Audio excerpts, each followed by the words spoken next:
우리 함께 하나님의 말씀 마태복음 5장 1절에서 3절에 있는 말씀을 함께 보도록 하겠습니다. 예수께서 무리를 보시고 산에 올라가 앉으시니 제자들이 나아온지라. 입을 열어 가르쳐 이르시되 심령이 가난한 자는 복이 있나니 천국이 그들의 것이며. 아멘. 오늘 본문 속에 드러나고 있는 주어는 예수님께서입니다. 근데 예수님이 어느 장소입니까? 산 위에서라고 하는 곳에서 누구를 가르치고 있죠? 제자들을 가르치십니다. 무엇에 대해 가르치셨나요? 천국입니다. 하나님의 나라입니다. 이 마태복음 5장부터 7장까지를 산상수훈이라고 부르는데, 산에서 베푸신 가르침이라고 이야기하고 또 산상보훈이라고도 이야기하는데, 산 위에서 하신 보배로운 가르침이라고 부릅니다. 예수님께서 가르치신 매우 중요한 주제, 하나는 바로 하나님의 나라입니다. 오늘 우리가 다니엘서를 배우는 이유와 목적도 하나님의 나라에 걸어가는 진리의 백성들의 발걸음을 살펴보기 위함입니다. 오늘 우리가 다니엘서를 열 때 하나님께서 우리에게 믿음의 눈을 열으셔서 하늘나라로 걸어가는 진리의 길을 바라볼 수 있는 우리 믿음의 시간이 되기를 우리 예수님의 이름으로 소망합니다. 우리 함께 다니엘서를 위한 기도를 하고 우리 같이 공부하겠습니다. 하나님, 분주한 세상이지만 우리에게 따로 시간을 정하여 하나님의 말씀을 펴게 하시니 감사합니다. 예언의 말씀을 통해 살아계신 하나님을 경험하게 도와 주시옵소서. 우리가 갈 길과 할 일을 명확하게 깨닫게 하셔서 우리가 흔들릴지라도 진리의 길을 포기하지 않는 믿음의 반석 위에 서는 주의 백성 삼아 주시기를 예수 그리스도의 이름으로 간절히 기도하옵나이다. 아멘. 마태복음 5장에는 예수님께서 사역하시는 순서를 차례대로 6장, 7장, 8장, 9장에 이어서 소개하고 있습니다. 예수님이 사역하신 이 순서의 방법은 마지막 시대를 살아가는 진리의 백성들이 그대로 따라가야 될 발자취이기 때문에 그 내용을 하나씩 좀 정리해 드리도록 하겠습니다. 마태복음 5장과 7장에는 예수님이 하나님 나라에 대해서 선포하십니다. 하나님의 나라는 이라고 하면 선포를 하시고요.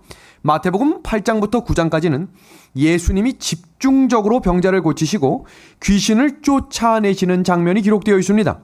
그리고 마태복음 9장에 드디어 예수님께서 이렇게 말씀하십니다. 추수할 것은 많은데 무엇이 적다? 일꾼이 적구나. 그리고 무리로 머물지 말고 일꾼이 되어달라고 예수님께서 호소하고 계십니다.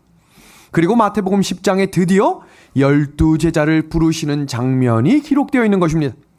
그리고 예수님께서 사역을 위해 또 전진하실 때 침례 요한의 사건도 있었지만 뒤를 돌아보지 않으시고 다시 앞을 향해 전진해 나가십니다.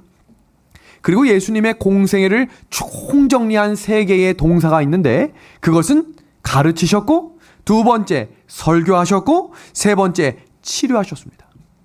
예수님께서 우리에게 분부한 명령 세 가지는 가르칠 수 있고, 설교할 수 있으며, 치료할 수 있는 넉넉한 마음을 가져야 한다라는 것입니다.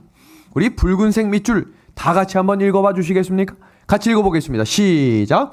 무리로 머물지 말고 일꾼이 되라. 예수님께서 하신 말씀입니다. 그래서 예수님께서는 우리에게 누구를 본받으라 라고 말씀하셨냐면, 로마서 8장 29절에 그 아들의 형상을 본받으라 라고 이야기했습니다. 그 아들 누굽니까? 예수님입니다. 요한일서 3장 2절에도 우리가 그와 같을 줄을 알아라 라고 이야기하셨는데, 이 말씀을 부연 설명하며 에베소서 5장 1절은 하나님을 뭐하는 자가 되라고요? 본받는 자가 되라. 이 말씀을 공동번역에선 뭐라고 소개하고 있냐면 하나님을 직접적으로 소개했어요. 닮으십시오. 그리고 현대어 성경은 이렇게 되어 있습니다. 모든 일에 하나님을 닮은 사람이 되십시오. 모든 일에 말입니다. 먹는 것도 닮으셔야 돼요. 행동하는 것도 닮으셔야 합니다. 말하는 것도 닮아요. 이렇게 말씀하십니다. 예수님께서 산상보훈, 산상수훈에서 말씀하시면서 마태복음 5장부터 7장은 크게 두 부분으로 나뉘어지는데요. 그 첫 부분이 마태복음 5장 1절부터 12절에 하나님이 우리에게 원하시는 삶은 무엇일까? 이런 사람이 하나님의 자녀다라고 호소하시면서 하신 말씀이 팔복입니다. 그리고 두 번째 단락은 마태복음 5장 13절부터 7장 마지막 절까지 하나님의 자녀는 이렇게 살아야 한다라고 선언을 하시면서 하나님을 기쁘게 살아라 라고 이야기합니다. 하나님을 기쁘게 하는 삶이 무엇일까? 근데 마태복음 5장 처음에 이야기하는 장면 속에 하나님을 기뻐하며 살으라 라고 이야기했는데 여기 4절 보겠습니다. 뭐라고 되어 있습니까? 애통하는 자는 복이 있나니 그들이 위로를 받을 것이며. 예수님의 제자들이 충격을 받았습니다. 왜냐하면 첫 번째가 뭐냐면 마음이 가난해야 한다라고 하면서 심령이 가난한 것도 충격인데 갑자기 두 번째로 하신 말씀이 뭐냐면 애통해야 한다는 거예요. 울부짖으라는 것입니다. 지금 이 제자들은 예수님을 따르기 전에 울면서 살았던 사람들이에요. 조롱받고 무시받고 제자로 부름받지 못했던 사람들이 모여있는 곳인데 예수님 따라왔더니 또 하는 말이 뭐예요? 애통해야 한다라고 말씀하고 있는 것입니다. 이러면 이 애통이란 단어가 뭔지를 좀 잠깐 소개하겠습니다. 헬라어에는 슬픔을 나타내는 낱말이 9개가 있습니다. 근데 여기서 예수님이 하신 말씀의 애통은 펜테오라는 단어인데 사랑하는 사람을 잃어버렸을 때 느끼는 가장 높은 단계의 슬픔을 표현하는 단어입니다. 그런데 여기서 중요한 것은 이 애통은 감상적인 슬픔이 아니라는 것입니다. 뼈를 깎는 듯한 직접적인 고통과 같은 것을 애통이라고 이야기하는 것인데 예수님은 이렇게 슬퍼하고 아파하는 사람들이 복을 받고 위로를 받을 것이다 라고 말씀하신 것입니다. 그럼 여기서 우리가 질문할 수 있겠죠. 도대체 무엇을 애통해야 되냐는 것입니다. 그냥 단순히 뼈를 깎는 고통은 우리가 무슨 운동을 하다 다쳤는데 아이고 아프다 이런 사람이 애통하는 사람이 아니라는 것입니다. 신약 성경은요, 처음부터 끝까지 모두 기쁜 소식이 기록되어 있어요. 처음 어떤 기쁜 소식이 있습니까? 하나님의 왕께서 이 땅에 오신다. 기쁘다 구주 오셨네 라는 소식이 들려줍니다. 기쁜 소식이죠. 두 번째는 가난하고 병든 자를 고쳐주시는 기쁜 소식이 여기저기서 울려 퍼지며 병든 자, 저는 자, 고통 가운데 있는 자들이 다 예수님 앞으로 나왔습니다. 기쁜 소식입니까? 기쁜 소식입니다. 그분이 십자가에 달려 구속하신다.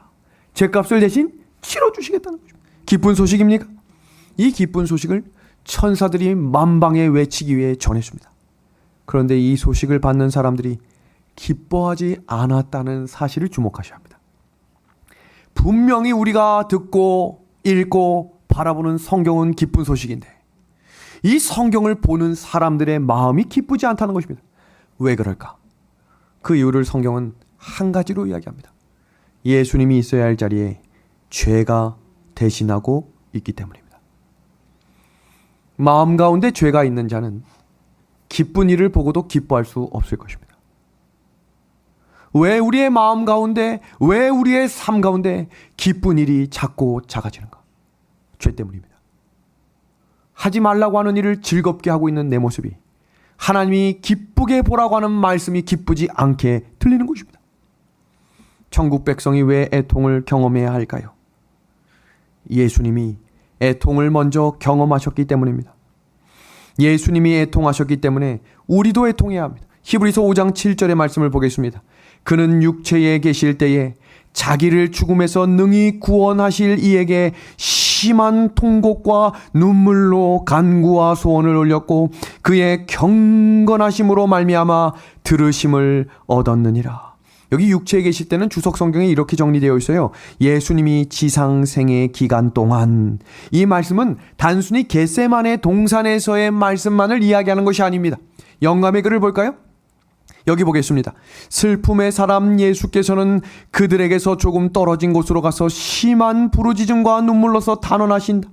그분은 인류를 위하여 시험을 견딜 수 있는 능력을 주시기를 기도하신다. 지금 이 장면의 챕터의 주제가 뭐냐면 예수님께서 변화하심입니다.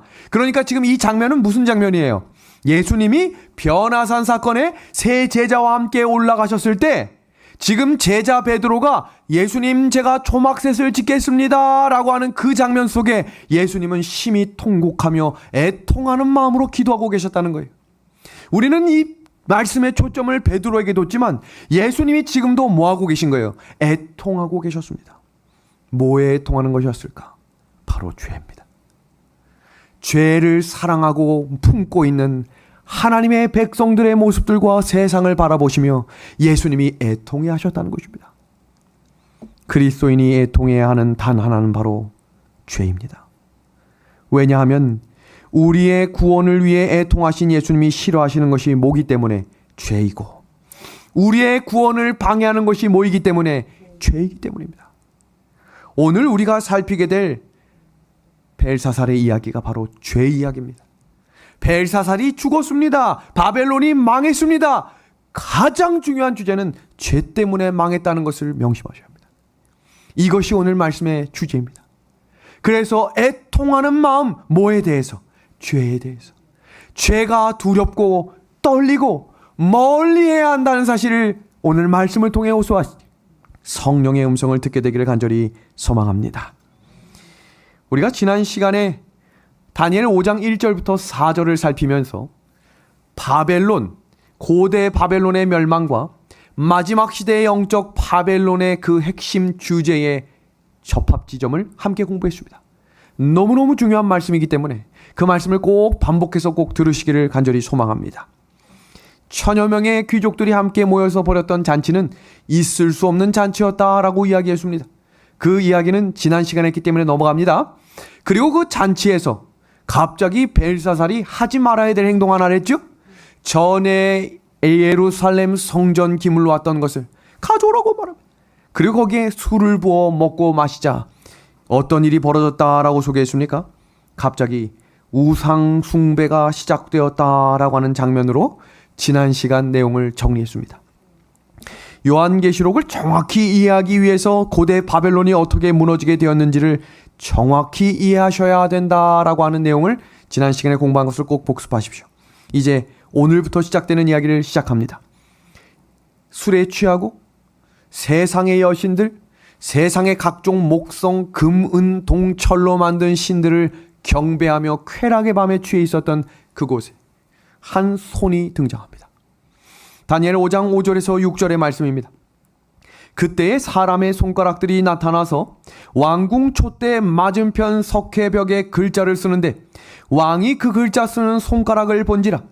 이에 왕의 즐기던 얼굴빛이 변하고 그 생각이 번민하여 넓적다리 마디가 녹는 듯하고 그의 무릎이 서로 부딪힌지라. 술 취한 사람들이 흥에 겨워 대단한 축제가 벌어지던 그 시간에 갑자기 손 하나가 등장하여 벽에 글씨가 쓰여지고 있습니다. 여기 백집사님 앉아 계신데 갑자기 손가락이 쫙 벽에 딱 나타나가지고 글씨를 쓰고 있는데 못 알아보는 글씨가 쓰여져 있어요. 그럼 백집사님이 지금 무섭고 떨릴까요? 저는 안 떨릴 것 같아요. 무슨 글씨인지도 모르고 뭐 손가락이 나오긴 했는데 저게 왜 나왔지? 라는, 왜냐하면 지금 이 사람들은 대단한 술에 취해 있었다 그랬어요. 그런데 지금 오늘 본문 구절 이 노란색 글씨 보시면 얼굴빛이 변했다. 그리고 그 생각이 번민했고 넓적다리 마디가 녹는 듯했다. 도대체 무슨 일이 있었을까? 영감의 글을 보겠습니다. 주연이 절정에 달하였을 때 한 핏기 없는 손이 나타나 왕궁 벽에 불처럼 빛나는 글자로 그 신비스러운 글자들을 천천히 써내려가는 손을 바라보았다. 그들의 앞에는 저희의 악한 생애의 행위가 파노라마처럼 지나갔고 그들은 저희가 바로 그의 권능을 모독한 영원하신 하나님의 심판대 앞에서 신문을 받는 것처럼 보였다. 이 무슨 말이에요? 갑자기 저 뒤에 앉아있는 사모님의 죄가 나만 알고 있는 죄가 쓰여지고 있는 거예요. 놀랄까요? 안 놀랄까요? 저기 뒤에 앉아있는 우리 김 장로님의 죄가 10년 전, 15년 전에 다 잊고 있었던 죄가 갑자기 불현듯 내 머릿속에 스쳐 지나가는데 이것이 심판대라는 생각이 확 드는 것입니다. 난공불락 바벨론성. 그곳의 통치자들이 한순간에 벌벌 떨 수 있었던 이유는 하나님의 마지막 심판대 앞에는 그 누구도 당당할 수 없을 것입니다. 세상의 권위와 명예와 돈이 그것을 대신할 수 없다는 것입니다. 정신 차려야 합니다. 하나님 앞에 경건히 설 수 있는 애통한 심령을 달라고 기도하시길 바랍니다. 그때 술 취했던 벨사살이 이것을 어떻게 해석해야 되는지를 사람들을 불러놓고 이야기하기 시작합니다. 왕이 알 수 없는 손이 나타나 벽에 서놓는 글씨의 의미를 알고자 왕국의 술사와 점쟁이들을 지혜자들을 불러 모으기 시작합니다. 여기서 중요한 사실은 이 장면은 느부갓네살 당시의 모습과 동일한 것으로 보아 벨사살도 느부갓네살의 행정과 살아왔던 여정의 삶의 구비구비를 알고 있었다는 것입니다. 그래서 전에 하던 대로 박사와 술객과 점쟁이들을 다 한자리에 모아 이렇게 이야기합니다. 왕이 크게 소리하여 술객과 갈대아 술사와 점장이를 불러오게 하고 바벨론 박사들에게 일러 가로되 물론 누구든지 이 글자를 읽고 그 해석을 내게 보이면 자주 옷을 입히고 금사슬로 그 목에 들이우고 그로 나라의 셋째 치리자를 삼으리라 하니라. 아마 이 말을 혀꼬인 목소리로 했을 것입니다. 이미 술 취했고 이미 지쳐 있었던 그 사람이 하는 이 말을 듣고 사람들이 관심을 가졌겠어요? 안 가졌겠어요? 야, 요번에 한번 자리 잘 잡으면 셋째 치리자가 할 수 있겠구나. 왜 셋째 치리자라 그랬죠? 아버지 나보니더스와 함께 섭정을 시작했습니다. 왕이 1인자고 자신이 2인자 그리고 3인자가 될 수 있다라고 이야기하는 것입니다. 제가 이 주석과 성경 고대 문헌들을 살펴보니까 그 당시 아람어로 쓰여졌는데 자음만 쓰여졌다라고 되어 있어요. 그러니까 무슨 말이냐면 히브리어는 모음을 어떻게 붙이느냐에 따라서 글자가 완전히 뒤바뀌기 때문에 그 글자를 읽을 수 있는 사람도 있었으나 그 글자를 함부로 해석할 수는 없었다는 것입니다. 왜 그럴까요? 완벽하게 읽을 수 있는 사람이 아무도 없었다는 것입니다. 이렇게 난감한 순간에 갑자기 태우가 등장합니다. 이 역사적인 흐름을 보시면 대단한 하나님의 섭리가 들어있습니다. 태우 누굽니까? 태우 벨사살의 엄마예요. 그러니까 나보니더스의 부인이겠죠. 그 연회장에 아수라장이 되겠습니다. 한번 이 그림을 보십시오. 잔치를 벌이다가 큰 벽에 글자가 쓰여진 것을 보고 사람들이 지금 꽥꽥꽥 소리를 지르고 엄마야 아빠야 으악 야 저건 뭐야 이렇게 하는 장면들 속에서 태우가 나타나 조용히들 하십시오. 그리고 거기에 지혜자 박사와 술객 점쟁이들 지혜자들이 다 모여있는 속에 아무도 읽지 못하는 그 혼란한 틈에 태우가 걸어와 이런 말을 합니다. 그 이야기가 성경 이야기예요. 한번 볼까요? 왕의 나라에 거룩한 신들의 영이 있는 사람이 있으니 곧 왕의 붙인 때에 있던 자로 명철과 총명과 지혜가 있어 신들의 지혜와 같은 자라. 왕의 붙인 느부갓네살 왕이 그를 세워 박수와 술객과 갈대아 술사와 점장의 어른을 삼으셨으니 왕이 벨드사라 이름한 이 다니엘의 마음이 민첩하고 지식과 총명이 있어 능히 꿈을 해석하며 은밀한 말을 밝히며 의문을 파할 수 있었음이니라. 이제 다니엘을 부르소서. 그리하시면 그가 그 해석을 알려드리겠나이다. 굉장히 지혜롭지 않습니까? 여기서 태우가 등장해서 이렇게 명확하게 소개합니다. 다니엘을 부르십시오. 불렀을까요? 안 불렀을까요? 이제 부릅니다. 그럼 여기서 질문을 좀 몇 개 하겠습니다. 80대 초반 흰머리가 가득했던 다니엘은 왜 벨사살로부터 함께하자라는 이야기를 듣지 않았을까? 심히 육적인 벨사살에게 영성이 충만하고 경건한 다니엘은 상대하기 싫은 존재입니다. 여러분 기억하셔야 합니다. 마지막 때에 하나님께서 알곡과 가라지를 구분하실 때는 성격이나 혈액형이나 환경이나 지위와 상관없이 믿음의 정도에 따라 모이겠다고 했습니다. 주목하셔야 합니다. 너무 중요한 말씀입니다. 하나님이 함께 모여라 라고 할 때는 저 사람하고 나하고 전혀 성격이 맞지 않아요. 근데 믿음이 같은 믿음이면 함께 모이겠다고 했습니다. 한 번도 말을 섞지 않았던 친구예요. 그런데 영적으로 거듭나면 그렇게 영적인 사람들이 모이게 되겠다는 것입니다. 그런데 벨사살은 다니엘과 함께 할 수 없었어요. 왜요? 마음이 전혀 달랐기 때문입니다. 두 번째는 다니엘에 대한 왕의 태도가 바로 하나님에 대한 왕의 태도였기 때문입니다. 무슨 말인지 아시겠죠? 멸시, 무시, 다니엘만 하는 게 아니라 누구까지? 그가 섬기던 하나님도 그게 무슨 신이냐라고 했던 것입니다. 그러면 태우가 생각하는 다니엘은 어떤 사람일까? 신의 영에 있어서 명철과 총명과 지혜가 특출했고 바벨론 박수와 술객과 술사와 점쟁이의 어른이었다 그랬습니다. 태우는 왜 벨드사살을 다니엘이라고 불렀을까? 느부갓네살이 그들의 이름을 다 바꿔버렸거든요. 그래서 성경을 보면 다니엘 1장부터 5장 전까지 나오는 모든 장면 속에 느부갓네살은 벨드사살아라고 불렀습니다. 그런데 오늘 성경 본문 다니엘 5장을 보니까 태우는 뭐라고 불렀어요? 다니엘은이라고 불렀습니다. 다니엘이 벨드사살이라고 부르는 것을 싫어한다는 사실을 태우는 알고 있었습니다. 성경 그 어디에도 벨드사살이 아니죠. 느부갓네살이 벨드사살아 부르면 네라고 대답하지 않아요. 뭐라고 대답한 줄 아세요? 나 다니엘은이라고 하면서 타락합니다. 이것이 믿음의 백성들의 정체성입니다. 이제 다니엘을 부르십시오. 이렇게 시작되는 장면 속에 다니엘이 호출을 받습니다. 근데 다니엘이 호출을 받았을 때 이걸 기억하셔야 돼요. 처음부터 와서 꿈 해석을 하지 않았어요. 그럼 와서 뭘 했느냐? 벨사살이 다니엘을 추궁합니다. 너 유다에서 잡혀온 그 다니엘이지? 내가 너 우리 엄마한테 들었다.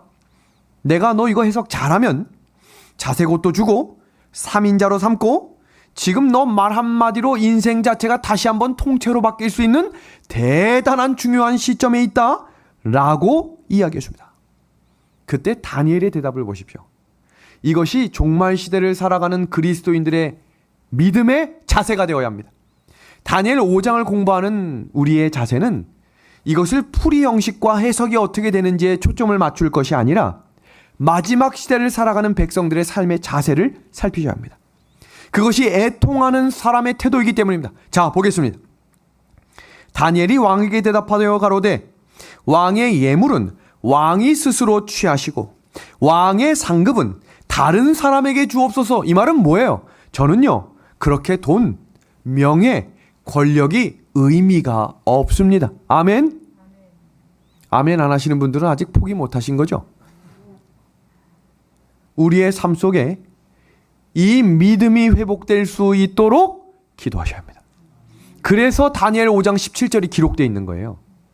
그것이 아니면 오자마자 저거 메네메네 대겔 우바르신이네 이렇게 기록이 되어 있어야 돼요.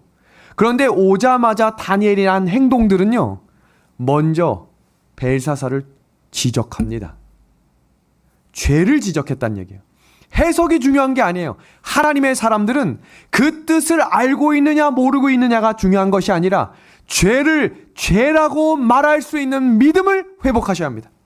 아무도 벨사살이 잘못한 걸 알았지만 죄라고 이야기하는 사람이 없었기 때문에 벨사살이 그 지경까지 간 것입니다. 오늘날 교회가 점점 영적 바벨론이 될 수밖에 없는 이유는 죄를 죄라고 말하는 사람들이 적어지기 때문입니다. 교회를 혼란스럽게 해도, 교회를 시끄럽게 해도, 교회를 나오지 않아도 그냥 자기 믿음이 자기 것이라고 말하고 살아갑니다. 그리고 교회를 교회답지 못한 것을 그대로 보고 넘어가는 것은 바벨론에 있는 사람이라고 이야기했습니다. 종말 시대를 살아가는 재림 성도들이시여, 돈과 권력과 명예와 쾌락을 내려놓게 되기를 소망합니다. 나그네로 하늘을 향해 전진하는 사람들, 그것이 다니엘 5장에 기록된 다니엘의 삶의 모습이었습니다. 돈과 권력보다 하나님의 말씀을 귀하게 여길 줄 아는 사람, 세상 즐거움보다 영적인 사물에 깊은 관심을 가지고 살아가는 사람, 제가 지난주 설교를 마치고 몇 분이 저한테 카톡을 해서 목사님, 보기에 좋은 영화들은 봐도 되겠지요? 라고 질문하는 분들이 있었습니다. 그 말은 뭐 하겠다는 얘기예요? 나 영화 보고 싶은데, 이 말과 같습니다. 제가 그래서 설교 다시 한번 들으십시오 라고 답문을 보냈습니다. 하고 싶은 것 다 하면서 사는 것이 그리스도인이 아니에요.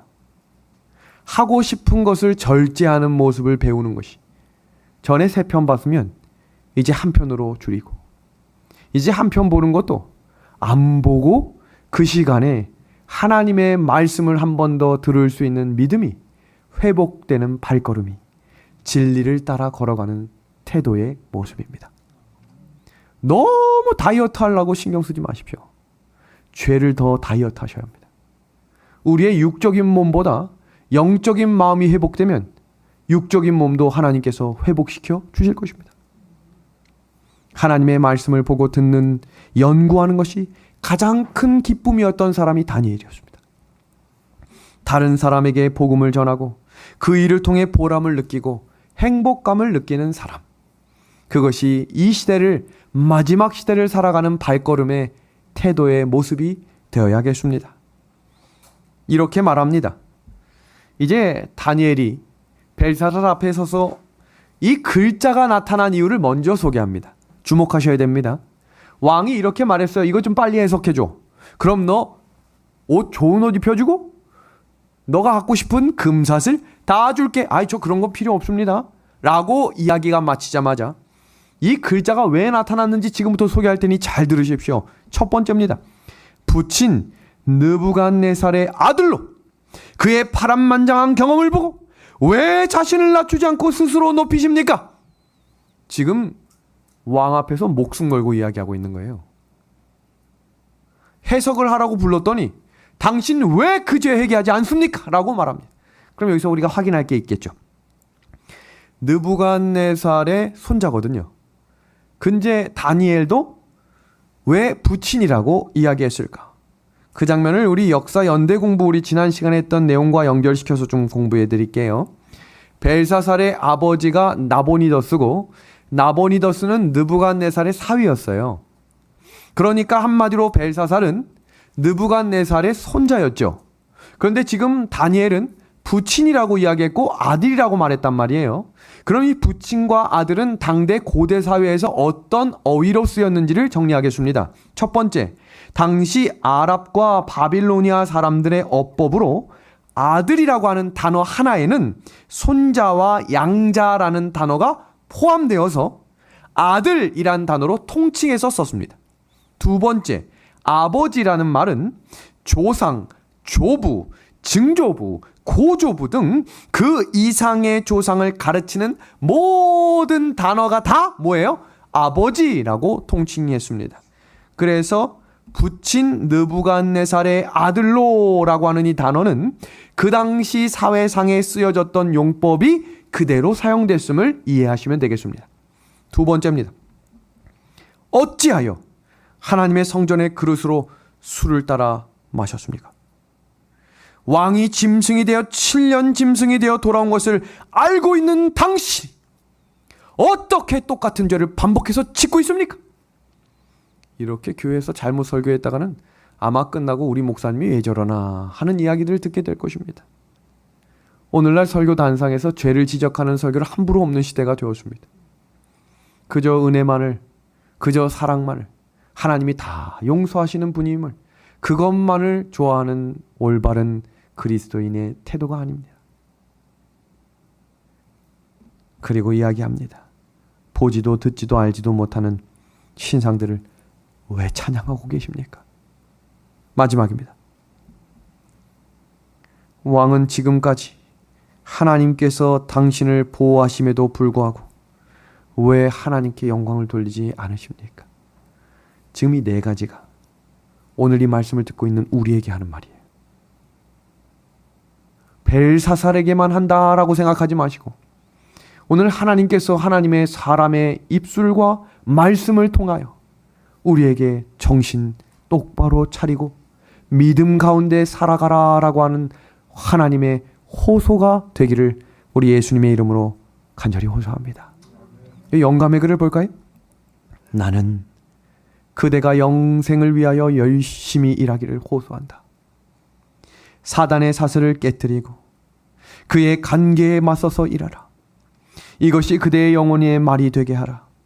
내가 나의 모든 의무를 깨닫지 못하거나 그것을 알고도 행하지 못하는 것보다 더 두려워할 것은 우주에서 없다. 저는 오늘 말씀이 단순히 귀에 거슬리는 말씀이 아니라 우리가 다시 한 걸음 더 하나님께 더 가까이 나아갈 수 있는 말씀이 되기를 간절히 호소하는 마음으로 선포하는 것입니다. 이제 드디어 다니엘이 그 글자를 읽기 시작합니다. 전혀 주저함이 없어요. 다니엘은 이렇게 영적으로 깨어있는 사람이었다는 사실을 먼저 주목하셔야 합니다. 항상 기도하는 사람이었기 때문에 잠시만요, 저에게 하루만 시간을 주시면 이 문제를 해결하겠습니다 라고 말하지 않고요, 오자마자 하나님이 왜 이런 말씀을 할 수밖에 없는지를 알고 있었다 그랬어요. 그리고 당신에게 이제 은혜의 시기가 끝났다라고 하는 것을 먼저 이야기한 이후에 글자를 해석한 것입니다. 그 글자 볼까요? 메네메네 데겔 우바르신. 원래 알고 있었던 우리의 의미 중에 고대 문헌의 내용들을 조금 더 추가해서 좀 설명드리겠습니다. 보겠습니다. 메네메네란 단어는 세다 계산하다입니다. 그런데 여기서 질문이죠. 왜 굳이 메네라는 단어를 2번 썼을까? 그 이유를 고대 문헌 서적엔 이렇게 되어 있습니다. 나보니두스와 벨사살 2명을 일컫는 말이다 라고 정리되어 있습니다. 이 내용은 재림교회 주석에도 동일하게 주석이 되어 있습니다. 2명의 똑같은 왕이 동시대에 똑같이 하나님을 멸시하고 조롱하며 무시하는 삶을 살았다라고 되어 있습니다. 그들의 삶을 계산했다라는 것입니다. 두 번째, 데겔입니다. 저울질을 합니다. 두 왕의 행위를 저울에 달아보니 이제 은혜의 시기가 끝난 것입니다. 여기 바르신이란 단어는 우는 접속사고요, 바르신이란 단어는 베레스의 복수형입니다. 그래서 설교 본문에는 베레스라고 되어 있어요. 그러니까 이 베레스란 단어는 나누다, 이 말은 무엇이에요? 복수형입니다. 왕의 나라가 나뉘어서 메대와 바사 사람에게 준바될 것이다 라고 선포하는 것입니다. 이 말을 성경 다니엘 5장 26절에서 28절에 다니엘이 이렇게 해석합니다. 그 글을 해석하건대 메네는 하나님이 이미 왕의 나라의 시대를 세워 그것을 끝나게 하셨다 하며, 데겔은 왕의 저울을 달아보니 부족함이 보였다 하며, 베레스는 왕의 나라가 나뉘어 메대와 바사 사람에게 준바되었다 함이니이다. 정확한 해석이죠. 그럼 여기서 우리가 한 가지 질문을 할 수 있습니다. 과연 이 술 취한 왕 벨사살은 왕이 약속한 대로 그 꿈의 해석을 한 이 다니엘에게 약속된 대로 해줬을까요? 당시에는 아무리 올바른 해석이어도 나라의 흥망성쇠 중에 망한다라는 말을 하는 사람이면 그 자리에서 잡아 죽였습니다. 그러니까 단순히 왕 앞에서는 진실을 말할 수 없는 시대였다 이 말입니다. 그랬기 때문에 아무도 함부로 함구한 것입니다. 근데 다니엘이 지금 있는 그대로를 해석했는데 결국 주제는 뭐였습니까? 망한다는 거거든요. 당신의 나라 이제 끝났습니다. 2개의 나라로 나뉘어질 겁니다. 그런데 이어지는 구절을 보니까 왕이 약속대로 조서를 내려 다니엘을 셋째 치리자로 삼습니다. 대단하죠? 그 이유를 찾아보니까 그 이유 또한 자신의 권위를 위해 그렇게 했다라고 했습니다. 당시에 예수님 당시로 넘어와도 헤롯이 침례 요한의 목을 베라라고 이야기했던 이유는 당시 왕이 입 밖으로 낸 것을 지키지 않으면 그는 왕의 자리에 걸맞지 않는다라고 평가받았기 때문에 어떤 말을 함부로 내뱉는 것을 상당히 주의했다라고 이야기하고 있습니다. 아마도 왕은 그날 밤 나라가 망할 것을 전혀 생각지 못했기 때문에 그 자리에서 시상식을 했습니다. 여기서 중요한 것은 그 당시 마지막 날 마지막 시, 그 왕의 해석이 끝나는 그 시간에 이미 고레스는 바벨론을 침공하여 전진해오고 있었습니다. 그렇다면 다니엘은 알았을까요? 몰랐을까요? 알고 있었거든요. 그런데 그 셋째 치리자와 그 선물 받았어요? 안 받았어요? 받았어요. 볼까요? 예의상 다니엘은 왕의 체면을 생각해 그 상을 받아주었습니다. 왜냐하면 이미 끝났기 때문에 지금 받은 이 자리가 아무 의미가 없다는 사실을 알고 있었기 때문입니다. 영감의 글을 보겠습니다. 벨사살과 그 귀인들이 신성한 여호와의 기명을 가지고 마시며 은금으로 만든 저희 신을 찬양하고 있는 동안에 메대와 바사 사람들은 유브라데 강에 수로를 돌린 후 방비 없는 그 성읍의 중심부로 행진하고 있었다. 고레스의 군대들은 이제 왕국의 성벽 아래 서 있었고 원수의 군사들은 황충같이 그 성읍에 충만하였다. 그날 밤에 갈대아 왕 벨사살이 죽임을 당하였고 한 외국인 군주가 그 보좌에 앉아 있었다. 너무 명확하죠? 근데 이 장면을 역사가 헤로도투스는 이렇게 정리하고 있습니다. 역사가도 정확하게 이렇게 해석하고 있어요. 페르시아인들은 수로를 파서 유프라테스 강 줄기를 바꾼 다음 강 바닥을 따라 성 안으로 진군에 들어갔다. 그리고 이어지는 말씀 다니엘 5장 30절에서 31절의 말씀을 보겠습니다. 그날 밤에 갈대아 왕 벨사살이 죽임을 당하였고, 너무 충격이죠.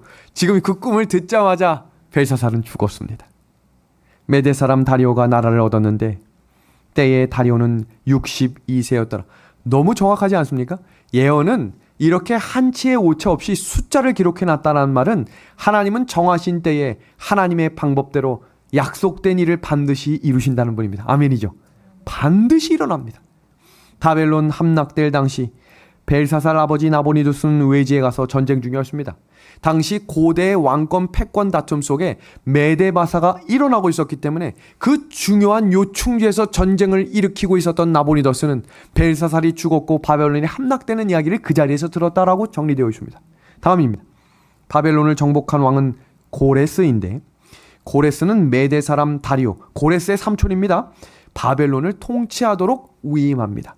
뭐 장유유서다라는 말도 있지만 당시 고레스는 앞으로도 정복해야 될 땅, 대장군이었다라고 정리되어 있거든요. 그가 전진해야 될 땅이 있었으므로 바벨론을 잠시 다리오에게 맡겨둡니다. 이어지는 장면입니다. 이렇게 해서 강대국 바벨론은 멸망했고, 여기서 중요한 문장 나옵니다. 다니엘의 신상의 두 번째 나라 은나라가 세워지는 것을 다니엘은 직접 목격하게 된 것입니다. 얼마나 감동적이고 얼마나 신선한 충격이었을까요? 60여 년 전에 꿈꿨던 그 느부갓네살의 꿈을 해석했던 다니엘이 그 동시대에 살았던 그 메대와 바사, 은나라가 일어나 바벨론이 한순간에 무너지는 것을 직접 본 인물. 여러분, 재림 성도들은 그런 사람들입니다. 1844년 이후에 마지막 종말 시대에 일어날 예언들과 역사적 사실들을 지금 계속해서 목도하고 있는 재림 성도들은 깨어나야 합니다. 선교 90주년 100주년에 올림픽 공원에 모여서 예수님 오시옵소서라고 외쳤던 분들 아직 살아계시잖아요. 그리고 그 중간에 일어났던 일들을 직접 보고 계시잖아요. 21개월 동안 지나왔던 코로나 시대를 거쳐가고 있는 성도들은 하나님께서 점점 더 정말 가까이 왔다는 사실을 기억하셔야 합니다. 이제 시작되는 에스라 6장 3절에 고레스 왕에 대한 이야기를 잠시 함께 보겠습니다. 고레스 왕 원년에 다리오가 잠깐 맡아서 하다가 결국 고레스가 페르시아 제국 전체를 통치합니다. 예루살렘 하나님의 전에 대하여 이르노니 이전 곧 제사 드리는 조소를 건축하되 지대를 견고히 쌓고 그 전에 고는 60규빗으로 광도 60규빗으로 하고. 무슨 말인가요? 고레스 왕의 출현과 그가 유대의 포로를 귀환시키고 성전의 재건을 도울 것이 이사야서에 예언되어 있음을 다니엘을 통해 듣게 됩니다. 이사야 44장 28절입니다. 고레스에 대하여는 이르기를 그는 나의 목자라. 이 장면은 고레스가 바벨론을 점령하기 100년 전에 쓰여진 말씀이에요. 너무 충격적이지 않아요? 100년 전에 하나님께서 바벨론이 어떻게 멸망할지를 이미 성경의 이사야를 통해 기록해 두셨다는 거예요. 그것을 알고 있었던 다니엘이 고레스를 찾아가 이사야 두루마리를 펴 성경 속에 등장한 그의 이름을 이야기하자 겸손의 왕이었던 고레스가 성경의 말씀대로 그대로 통치하라고 말씀을 지명합니다. 그런 성도들이 되어주십시오. 말씀에 기록되어 있으므로 우리는 이 길을 걸어가야 합니다라고 말했으면 좋겠습니다. 그래서 성경 주석에는 고레스는 구약에서 예수 그리스도를 상징하는 인물 중에 하나였다라고 이야기하고 있는 것입니다. 우리 지난 시간에 내 백성아 바벨론에서 나오라라고 하는 말씀을 우리가 함께 공부했지요. 지금 이 시간은 제국 바벨론의 무너짐과 영적 바벨론의 무너짐이 그 순서와 사건이 동일할 것임을 하나씩 소개하겠습니다. 제국 바벨론의 상태를 보시면 우상 숭배가 성행하고 부도덕과 향락이 극도에 달했고 주변의 나라들을 정복하며 합병했습니다. 여러분 지금 뉴스와 신문에서 나오는 이야기 보고 계시죠? 30대 엄마가 4살짜리 아이를 영아가 되는 날씨 속에 버려두고 다른 남자와 모텔에 가는 일이 일어났습니다. 이 세상이 이렇게 극치의 부도덕으로 나가고 있습니다. 영적 바벨론의 모습 보겠습니다. 이교의 풍습과 교리를 따르고 타락과 배도가 극도에 달하므로 세상을 하나로 통일하여 지배하는 마지막 시대의 모습이 점점점 일어나고 있습니다. 멸망의 원인을 봅니다. 하나님의 자리를 사람이 대신 차지하게, 하나님의 백성들이 핍박을 당하고 하나님의 율법이 무시를 받았습니다. 지금 벨사살이한 행동들을 그대로 생각해 보시면 되겠습니다.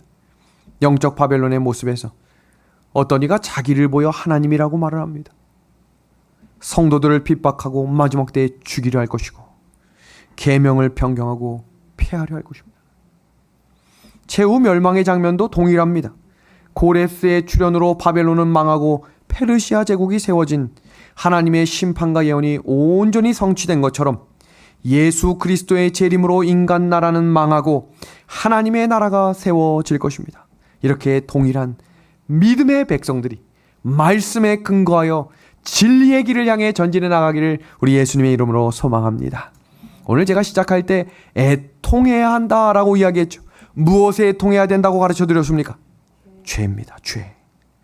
우리 영감의 글을 다 같이 우리 방송으로 보시는 분들도 있는 곳에서 함께 읽어보겠습니다. 애통은 시작.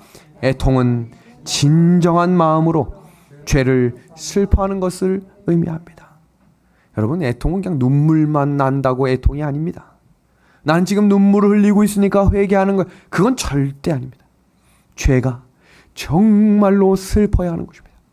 여러분 여기에 선악과를 하나 가져왔습니다. 뱀이 선악과를 놓고 먹으라 말아라. 오늘날에도 우리에게 여러 가지 선악과를 가지고 와서 우리를 유혹할 것입니다. 여기서 중요한 사실은 죄를 슬퍼하는 것과 죄의 결과를 슬퍼하는 것은 같은 것처럼 보이지만 전혀 다른 것입니다. 죄의 결과를 슬퍼하는 것이 아니라 죄 자체를 슬퍼하는 것이 애통이라고 이야기하고 있습니다. 이 장면을 이해하기 위해서 몇 가지 성경적 예화를 좀 들어드리겠습니다. 여기 창세기 4장 13절에 가인이 여호와께 아뢰되 내 죄벌이 지기가 너무 무거우니다 라고 이야기했습니다. 지금 가인이 동생을 죽여놓고 아이고 하나님 제가 이 죄를 어떻게 합니까? 라고 말하고 있는데 이 죄에 대해 슬퍼하는 건지 죄의 결과에 대해 슬퍼하는 건지를 주목하셔야 합니다. 지금 가인은 죄의 결과가 두려웠지 동생을 죽인 죄가 슬프지 않았다고 되어 있어요. 이 동생은 마땅히 죽을 만하다라고 생각했다 그랬어요. 아, 이 자식 이거 안 되겠네. 다음입니다. 에서도 축복의 기업을 받으려고 눈물을 흘렸다라고 되어 있어요. 무슨 말이에요?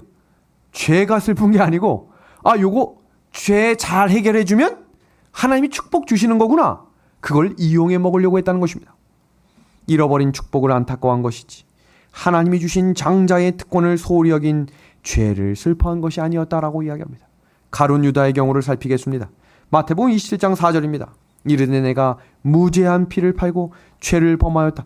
이 장면을 보면 가룟 유다가 죄를 인정한 것처럼 보이지만 가룟 유다는 정죄와 심판을 두려워한 것이지 예수님을 배반한 죄를 슬퍼하지 않았다라고 이야기하고 있습니다. 죄의 결과 때문에 슬퍼하는 것은 결국 자기 때문에 슬퍼하는 거예요. 왜냐하면 자기가 올 고통, 자기에게 올 피해, 자기에게 올 아픔을 생각하니까 이거 안 되겠는데 라는 생각을 하겠다는 것입니다. 죄 자체를 슬퍼하는 애통함을 가지십시오. 예수님이 자신을 비우셨던 것처럼 자신을 비워야 합니다. 지금 우리 마음속에 버려야 할 것들이 뭐가 있으십니까? 이기심, 자만심, 자존심, 미워하고 시기하고 용서하지 않는 정신을 성경은 죄라고 말하고 있습니다. 여러분 어떻게 하시겠습니까? 죄에 대해서 성경이 이야기하는 내용을 좀 정리해드리고 오늘 말씀을 총정리하겠습니다. 성경은요, 죄는 결코 숨길 수 없다라고 이야기했습니다. 시편 32편 5절입니다.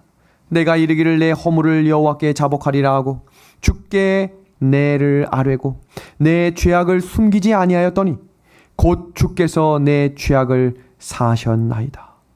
그리고 여러분, 죄에 경중을 두지 말아야 합니다. 하나님께는 크고 작은 죄가 아니라 모든 것이 다 같은 죄라고 말씀하셨기 때문입니다. 여러분, 이제 한 해를 마무리하고 이제 한 주를 마무리하고 하루를 마무리하는 이 시간에 우리의 죄를 하나님께 온전히 내어 맡기는 진실된 회개의 자리가 회복되기를 간절히 소망합니다. 영감의 글을 보겠습니다. 사람들의 눈에는 그들의 행동에 나타난 이런저런 잘못이 아무리 사소하게 보일지라도 하나님의 눈에는 어떤 죄도 작게 보이지 않는다. 사람이 작은 것으로 여기고 처리하는 죄도 하나님께서 큰 범죄로 간주하시는 바로 그런 죄가 될 수 있다. 이사야 43장 25절의 말씀 다 같이 읽어보겠습니다. 시작. 나 곧 나는 나를 위하여 내 허물을 도말하는 자니 내 죄를 뭐하지 않으시겠다? 기억하지 아니하리라. 오늘 이 약속의 말씀을 꼭 품게 되기를 간절히 소망합니다.